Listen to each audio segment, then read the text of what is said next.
Hello दोस्तों, नमस्कार। स्वागत है आप सभी का आपके अपने चैनल में। दोस्तों, आज की इस वीडियो में हम जानेंगे सम संख्याएं किसे कहते हैं। दोस्तों, सम संख्या वे संख्याएं जो दो से विभाजित हो जाती हैं उन्हें सम संख्याएं कहते हैं। सम संख्या दो प्रकार की होती है दोस्तों। जो दो से विभाजित हो जाती है यानी कि दो से भाग देने पे पूर्णतः कट जाए वो सम होगा। यानी कि दो का गुणज भी जो है, दो के सभी गुणज जो है वो सम संख्या होते हैं। दो के गुणज सम संख्या होते हैं। ठीक है, यानी कि दो का हम पहाड़ा पढ़ते जाएंगे जितना भी आएगा वो सभी सम संख्या होगा। ठीक है ना। सम संख्या दो प्रकार का होता है, धनात्मक सम संख्या और ऋणात्मक सम संख्या। ठीक, धनात्मक में 2 4 6 8 डाट डाट डाट अनंत तक जाएंगे और ऋणात्मक में -2 डाट -4 -6 -8 10 जैसे जाएंगे अनंत तक, माइनस अनंत तक जाएंगे। यानी कि हम कह लें कि सबसे छोटी और सबसे बड़ी सम संख्या को हम ज्ञात नहीं कर सकते और दो क्रमांक सम संख्याओं में दो का अंतर होता है। ठीक है, अब हम जानेंगे कि सम संख्या आसानी से, ये सब कुछ हमें नहीं मालूम है तो भी हम कैसे हम ज्ञात कर लें कि सम संख्या कौन सी होगी और कौन सी नहीं होगी। ठीक है, तो ध्यान रखिएगा, ये याद कर लीजिए कि 2 4 6 8 के अतिरिक्त के अतिरिक्त 0 2 4 6 8 जिस किसी भी, देखिए 2 4 6 8 तथा 0 2 4 6 8 जिस किसी भी संख्या के इकाई स्थान पे आए, ये 2 4 6 8 सम संख्या हैं, याद रखेंगे। के अलावा हम कैसे जानेंगे 0 2 4 6 8 अन्य संख्याएं कैसे जानेंगे सम है विषम। तो 0 2 4 6 8 जिस किसी भी संख्या के इकाई स्थान पे, जिस किसी भी संख्या के इकाई स्थान पे आ जाएगा वो सम संख्या होगी। क्या होगी? सम संख्या। ठीक, जिस किसी भी संख्या के इकाई स्थान पे आएगा वो सम संख्या होंगी।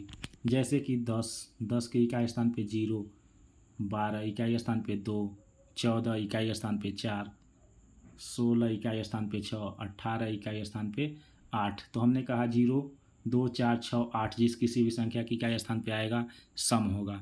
ठीक है, अब देखिए जैसे कि 112 110, अब इकाई स्थान बस हमें देखना है 9 6 8 7 0, आखिरी वाला देखेंगे सम। ऐसे लिखते जाएंगे 2 सम, कुछ भी लिखेंगे अंतिम में आ जाएगा 4 सम। यानी कि इकाई स्थान पे जब आएगा जो 0 2 4 6 8 तो सभी सम हो जाएंगी। इतना बहुत ही आसानी से आप जान सकते हैं। अब विषम संख्याएं हम देखेंगे। विषम संख्याएं उन्हें कहते हैं जिन्हें दो से भाग देने पे पूर्णतः विभाजित नहीं होती। ठीक है, पूर्णतः विभाजित नहीं होती, दो से भाग देने पे पूर्णतः विभाजित नहीं होती, वे विषम संख्याएं, यानी कि जो सम नहीं है वही विषम संख्याएं हैं।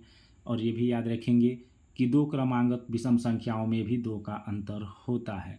ठीक है, ये भी दो प्रकार की होती हैं, धनात्मक और ऋणात्मक। धनात्मक एक से शुरू होगा, 1 3 5 7 9 11। ठीक है, ऐसे ही आगे बढ़ेंगे 13 15, ये सभी जो आएंगी और माइनस में भी जाएंगे तो वही। ठीक है, दो क्रमांक विषम संख्याओं का अंतर दो होता है। सबसे बड़ी और सबसे छोटी विषम संख्या को हम ज्ञात नहीं कर सकते। सबसे बड़ी, ठीक, और सबसे छोटी नहीं ज्ञात कर सकते। अब देखेंगे भाज्य संख्याएं। भाज्य संख्याएं हम किसे कहेंगे? तो भाज्य संख्याएं एक से बड़ी वे संख्याएं, याद रखिएगा, एक से बड़ी वे संख्याएं जो एक और स्वयं को छोड़कर अन्य किसी संख्याओं से विभाजित हो जाए, अन्य किसी संख्याओं से विभाजित हो जाएंगी, वो क्या होंगी? विभाजित हो जाएंगी, वो भाज्य संख्याएं कहलाएंगी।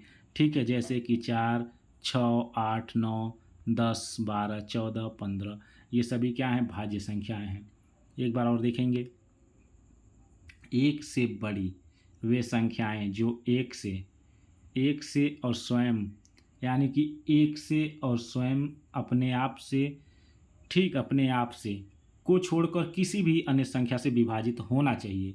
ठीक है, 3 से विभाजित होना चाहिए, 3 अंक, जैसे कि 1 हो गया और अपना हो गया और एक अन्य किसी अन्य से विभाजित हो जाए तो अब भाज्य संख्याएं हो जाएंगी। चलिए देखते हैं कि दो भाज्य है कि नहीं। देखिए, एक से भाग देंगे तो 1 2 2, दो बार में क्या होगा? कट जाएगा, यानी कि विभाजित है। अब 2 से 2 यानी कि स्वयं से, ठीक, 1 और स्वयं, तो 2 1 कम 2 कट जाएगा। 2 से अब 1 2 से हो गया, अब 3 से किसी अन्य से देंगे कटेगा, इससे बड़ा हो जा रहा है, नहीं कटेगा ना, तो ये अभाज्य संख्या है, ठीक है। और 2 के बारे में एक विशेषता है, सम होते हुए मात्र एक ऐसी ही सम संख्या है, 2 ही एक ऐसी सम संख्या है जो सम होते हुए अभाज्य है, ठीक है। बाकी सभी सम संख्याएं भाज्य हैं, ठीक है ना। तो ये बहुत ही महत्वपूर्ण प्रश्न है और जवाब इसका है 2, यानी कि पूछेगा वह कौन सी सम संख्या है जो अभाज्य है, तो 2 होगा।